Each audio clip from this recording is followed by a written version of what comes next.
smitten feet.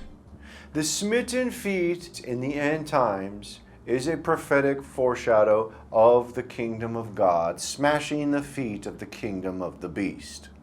This is seen in the prophecy in the succession of the kingdoms of the earth. In the book of Daniel, chapter 2, verse 31 through 33, it says, Thou, O king, sawest, and behold, a great image. This great image, whose brightness was excellent, stood before thee, and the form thereof was terrible. This image's head was of fine gold, his breast and his arms of silver, his belly and his thighs of brass, his legs of iron, his feet part of iron and part of clay. The feet of the iron and clay is the beast's kingdom of the end times. And the kingdom of God that is established on Christ's return smashes these feet with a stone. A great white stone that is given by Christ. Daniel chapter 2, verse 44. And in the days of these kings shall the God of heaven set up a kingdom which shall never be destroyed, and the kingdom of God shall not be left to other people, but it shall break in pieces and consume all these kingdoms, and it shall stand forever. And we see these end times feet are subdued in a great war in the battle of Armageddon. Revelation chapter 19, verse 19. And I saw the beast and the kings of the earth and their armies gathered together to make war against him that sat on the horse and against his army. And the Antichrist beast and his armies with his false prophet, his pope, and the devil, their dragon, comes against the church and tries to rise up against the army that the Lord has risen. The Lord and his army for the end times, and those whom he's prepared for that day of battle. Revelation chapter 11, verse 7. And when they shall have finished their testimony, the beast that ascendeth out of the bottomless pit shall make war against them, and shall overcome them and kill them. The beast tries to make war against the saints, but the beast doesn't realize is, oops, the Lord resurrects everybody and makes them immortal for that battle. Revelation chapter 13, verse 7.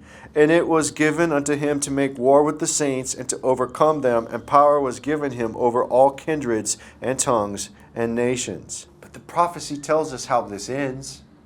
Daniel chapter 2, verse 44.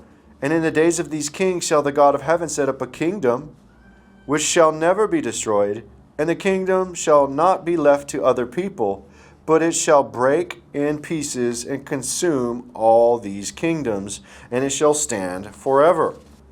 At the end of the 1260 days, they kill the prophets, but only for a few days. Then they find out they've made a grave error, because on that day the resurrection occurs, and the Lord raises his people, and that wrath will come. As he said and warned to the kings of the earth, touch not my anointed ones, and do not harm my prophets. For he's rebuked kings for their sakes, and they've made that last mistake with the last bloodshed in Jerusalem of the prophets. Revelation chapter 2, verse 17 shows the banner of the army of Christ. He that hath an ear, let him hear what the Spirit saith unto the churches. To him that overcometh will I give to eat of the hidden manna, and will give him a white stone, and in the stone a new name written, which no man knoweth saving he that receiveth it. That promise to go out into the wilderness and wait for the bridegroom for the 1260 days under a banner that you have that hidden manna on that Exodus, and that white stone with the name Ami on it, my people, the kingdom. And that white stone is the stone that smites the feet. Daniel chapter 2, verse 34. Thou sawest till that a stone was cut out without hands, which smote the image upon his feet, that were of iron and clay, and brake them to pieces.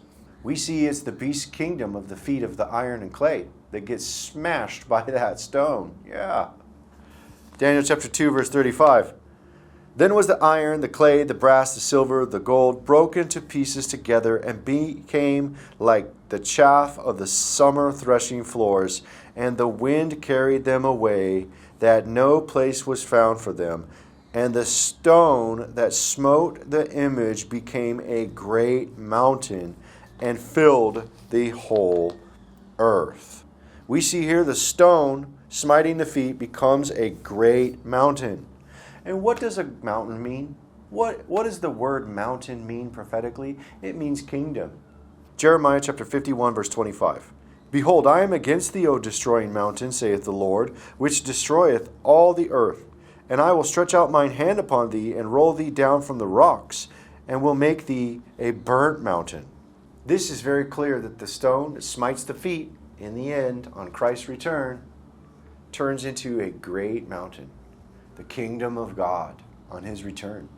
Daniel chapter 2, verse 45 says, For as much as thou sawest that the stone was cut out of the mountain without hands, and that it brake in pieces the iron, the brass, the clay, the silver, and the gold, the great God hath made known to the king what shall come to pass hereafter, and the dream is certain, and the interpretation thereof sure. The stone banner that is given to the bride for the end times is the banner for the kingdom of God in the end that smites the feet of iron and clay, that is victorious, that turns into a great mountain as the kingdom of God fills the earth. And this is the prophecy of the smitten feet